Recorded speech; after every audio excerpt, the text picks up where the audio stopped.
ఇది 20 rupees normal పెప్ Thums Up bottle. దీన్ని నిజంగా తినొచ్చా? సాధ్యపడుతుందా? ఒక్కసారి ట్రై చేస్తే పోలా. దీనికోసం ఒక జెల్లీ కావాలంట. దానికి ఊరు మొత్తం తిరిగిన అస్సలు జెల్లీ దొరకలేదు. అందుకే మన షాప్లో జెల్లీలు తీసుకొచ్చా. ఈ జెల్లీలన్నింటినీ చిన్న గ్లాస్ బౌల్లో వేసుకొని అన్నిటినీ మిక్స్ చేశాను.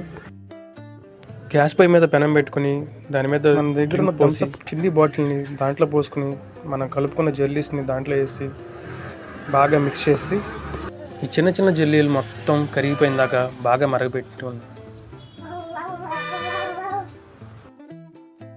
తర్వాత దీన్ని చిన్న గ్లాసులో పోసి దాని తర్వాత పెప్ బాటిల్లో పోసుకొని దీన్ని ఒక డీప్ ఫ్రిడ్జ్లో పెట్టి హై కూలింగ్ ఆన్ చేసుకున్నాను.